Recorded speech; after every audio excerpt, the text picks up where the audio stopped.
لیکن میں نے شیخ صالح العثیمین بڑے عالم ہیں، ان کا بیان سنا تو مجھے اندازہ ہوا الحمدللہ سب میں نہیں ہے۔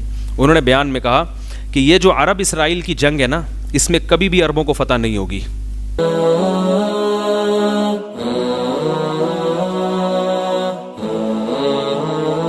عربوں میں بڑی عصبیت ہے اور مختلف قوموں میں بڑی عصبیت ہے، وہ اجمی ہے، یہ پاکستانی ہے، یہ فلانا ہے، یہ ڈمکانا ہے، لیکن ایسے بھی لوگ ہیں۔ شیخ صالح العثیمین سعودی عرب کے بڑے عالم تھے۔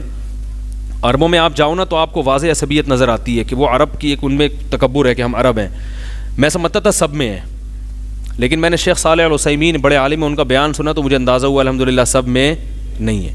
انہوں نے بیان میں کہا کہ یہ جو عرب اسرائیل کی جنگ ہے نا، اس میں کبھی بھی عربوں کو فتح نہیں ہوگی۔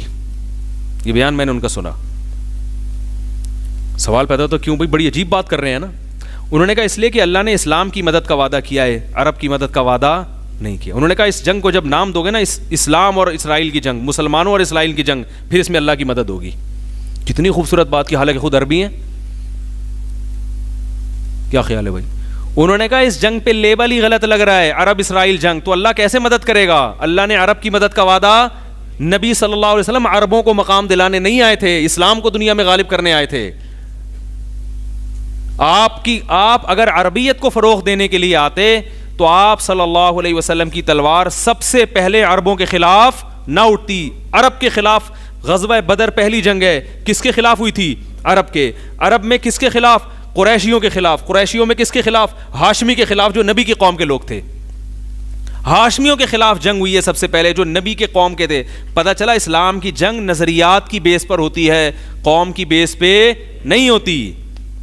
نظریہ مختلف تھا، وہ بت پرست تھے، اور آپ صلی اللہ علیہ وسلم دعوت کس کی دے رہے تھے؟ توحید کی۔ تو لڑائی ہوئی ہے دونوں میں۔ ایک ہی اگر قوم کے لیے آتے تو آپ کی لڑائی سب سے پہلے فارسیوں کے خلاف ہوتی۔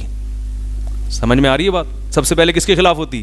اپنی قوم کے خلاف نہ ہوتی۔ سب سے پہلے آپ کی تلوار اپنی قوم کے، اپنے سگے رشتہ داروں کے خلاف چلی ہے۔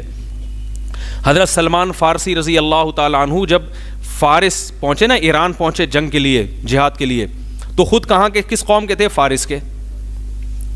فارس کے تھے۔ جنگ کی قیادت کر رہے تھے عربوں کی۔ کس کی قیادت کر رہے تھے؟ عربوں کی۔ پیچھے سارے صحابہ عرب، قریشی، ہاشمی۔ تو حضرت سلمان فارسی کمانڈر تھے، تو تابعین، تبع تابعین جو عرب تھے، انہوں نے کہا آپ سے، کمانڈر سے اجازت مانگی کہ آپ ہمیں اجازت دیں ہم حملہ کریں۔ انہوں نے فرمایا نہ، نبی نے ہمیں حکم دیا پہلے 3 دن کیا دو؟ دعوت دو۔ جنگ میں جلدی مت کرو، 3 دن دعوت دو۔ تو دعوت دینے کا انداز کیا تھا؟ فارس کے پاس گئے، اپنی قوم کے لوگ، کہنے لگے یا اہل فارس انا رجل منکم ترون العرب یطیعوننی۔